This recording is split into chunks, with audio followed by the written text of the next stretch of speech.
What's really exciting is how Project Astra brings us closer to our vision for a universal AI assistant that is seamlessly integrated into our lives across different devices and contexts. We're going to bring capabilities like this to our products soon. These are just some examples of how people and businesses are using AI today. But some of the most exciting examples are happening across science and discovery. A powerful example is AlphaFold, a major breakthrough in predicting proteins' complex structures. That Nobel Prize toast I mentioned was a direct result of this work done by Demis and John at Google DeepMind. Demis, or should I say Sir Demis, is here today, and let's give him a round of applause.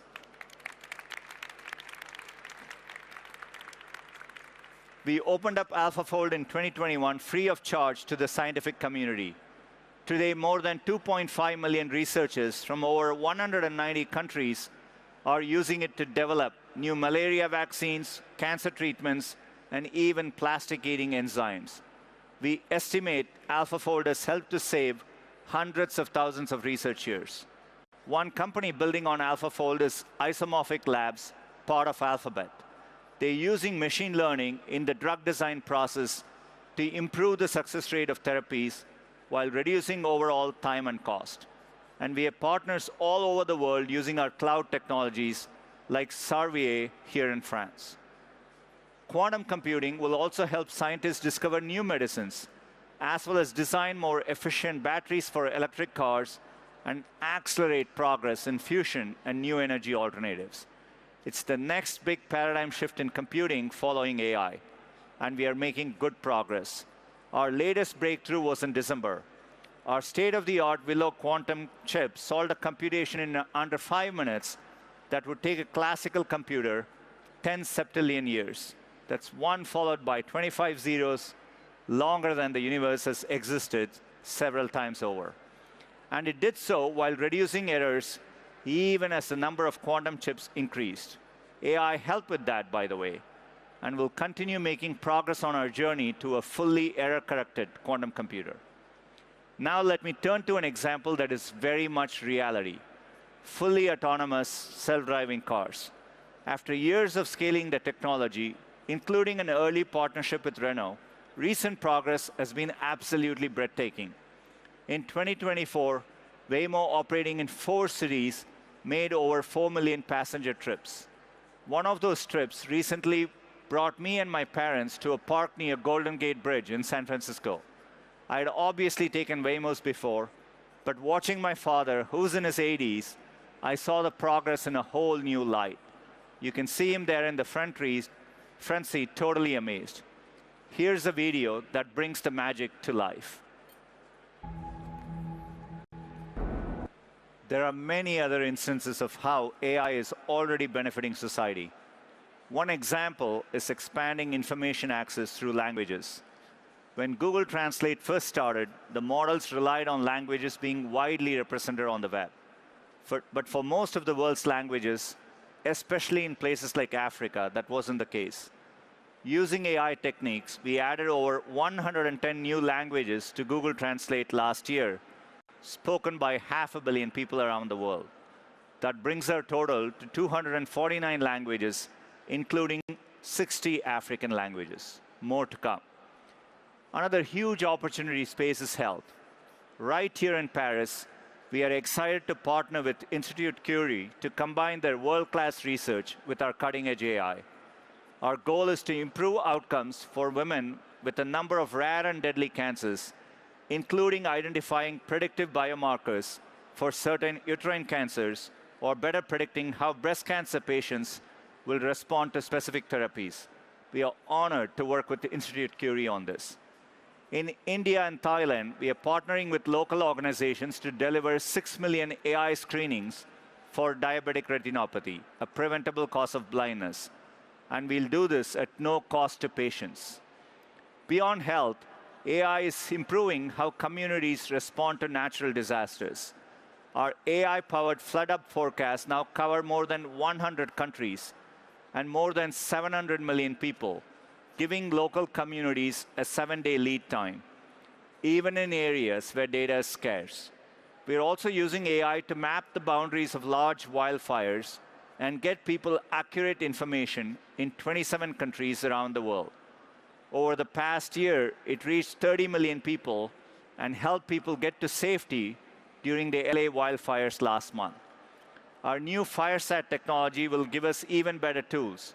Using advanced sensors and high resolution, it can detect a fire as small as 5 by 5 meters, and it's going to be a big game changer for firefighters. In all these examples, I hope you can see the massive potential for AI to benefit people, boost economies, advance science, and address humanity's greatest challenges. But these beneficial outcomes are not automatic or guaranteed. It will take all of us working together on multiple fronts to make it possible. Let me be really prescriptive about how. First, we have to enable an ecosystem of innovators and adopters. I spoke of that growing innovation ecosystem here in France earlier. How do we create more of these pockets in more places? And as Mario Draghi showed in his recent report, Europe's productivity is dependent on using these emerging technologies. And European competitiveness depends on productivity. So driving adoption is key so that the gains happen at scale and across the economy. A second area is infrastructure. We are excited for the path President Trump, President Macron, and other countries are forging here. In CapEx alone, $300 billion is already committed from the major tech companies this year. We announced last week that we expect to invest approximately $75 billion in capital expenditures in 2025. Third, we have to invest in people and prepare them for the workforce ahead. I saw a report from the World Economic Summit this year that estimates that a majority of jobs in Europe will soon be augmented by generative AI, and 7% of the jobs will face automation. A report from the ILO suggests that the augmentation effect will be 6x that of possible substitution. We want to help prepare the future workforce for these realities. Grow with Google has helped train 100 million people globally in digital skills over the last decade. And now our $120 million Global AI Opportunity Fund is focused on making AI education and training available in communities around the world. We'll reach 20,000 people across 24 countries right here in Europe. Fourth, we have to act boldly to advance the most transformative applications of AI and responsibly so that everyone can benefit. That means addressing the technology's limitations, issues with accuracy and factuality, for example, as well as the risk of misapplication and misuse, like the creation of deepfakes.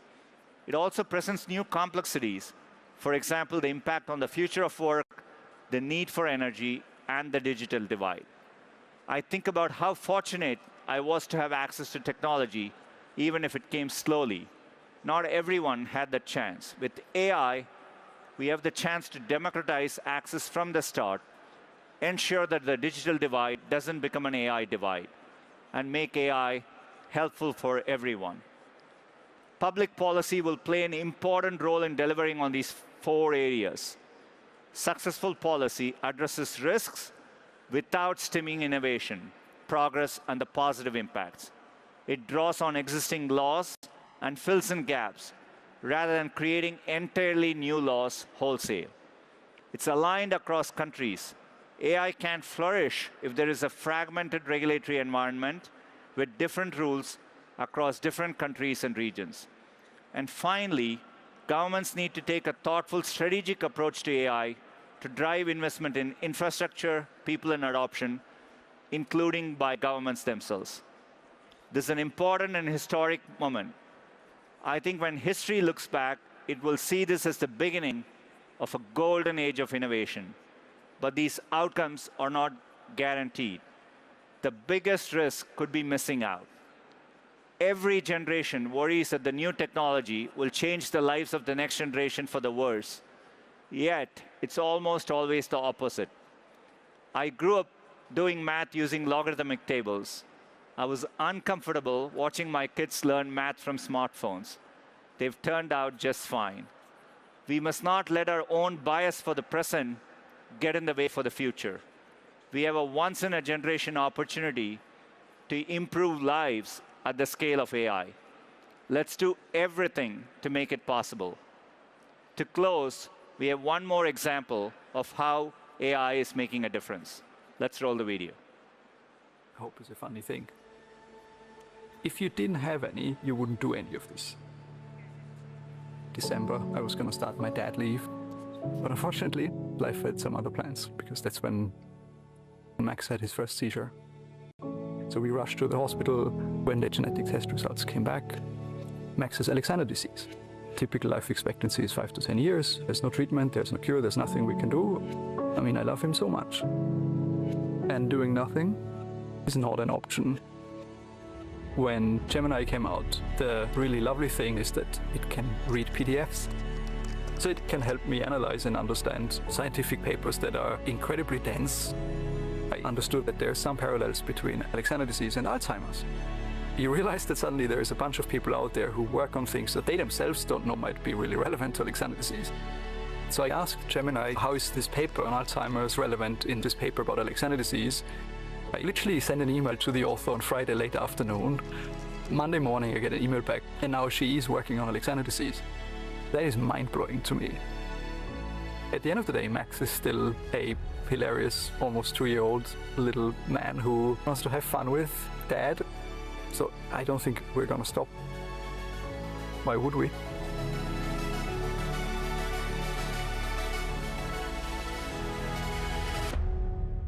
I'm Thomas. I'm not a scientist, I'm not a doctor. I'm just a dad.